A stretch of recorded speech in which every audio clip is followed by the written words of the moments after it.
Questions? Yes.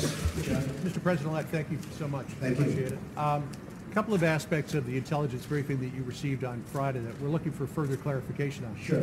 First of all, did the heads of the intelligence agencies provide you with a two-page summary of these unsubstantiated allegations? And secondly to that, on the broader picture, do you accept their opinion that Vladimir Putin ordered the hack of the DNC and the attempted hack of the RNC? And if you do, how will that color your attempts to build a relationship with a leader who has been accused of committing an act of espionage against the United States? These meetings, as you know, are confidential, classified, so I'm not allowed to talk about what went on in the meeting. But we had many witnesses in that meeting, many of them with us. And I will say again, I think it's a disgrace that information would be let out. I saw the information, I read the information outside of that meeting. It's all fake news, it's phony stuff. It didn't happen. And it was gotten by opponents of ours, as you know, because you reported it and so did many of the other people. It was a group of opponents who got together, sick people, and they put that crap together. So I will tell you that not within the meeting, but outside of the meeting, somebody released it.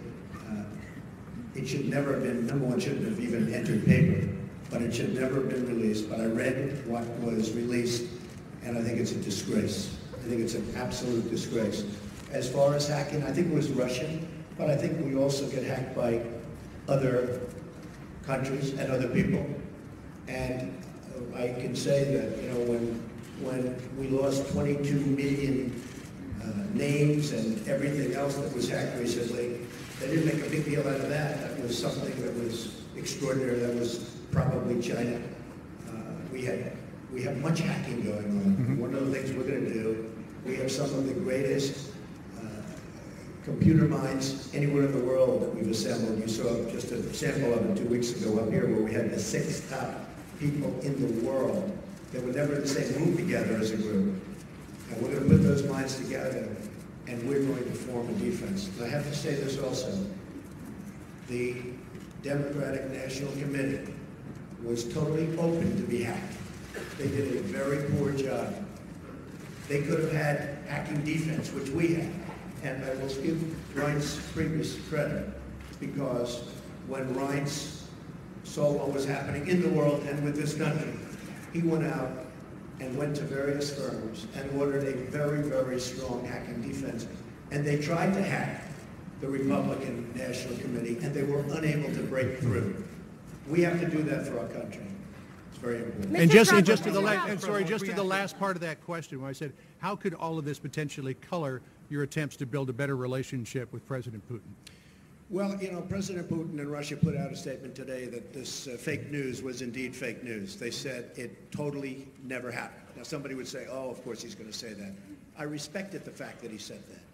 And I'll be honest, I think if he did have something, they would have released it. They would have been glad to release it.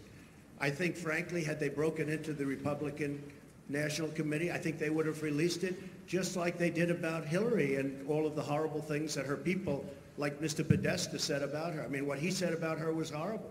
If somebody said about me what Podesta said about Hillary, I was the boss, I would have fired him immediately, or that person, because what he said about her was horrible. But remember this, we talk about the hacking, and hacking's bad, and it shouldn't be done. But look at the things that were hacked. Look at what was learned from that hacking. That Hillary Clinton got the questions to the debate and didn't report it? That's a horrible thing. That's a horrible thing. Can you imagine that if Donald Trump got the questions to the debate, it would have been the biggest story in the history of stories. And they would have said, immediately you have to get out of the race. Nobody even talked about it. It's a very terrible thing. Yes, President-elect, can I ask you a question, sir? Thank you, Mr. President-elect.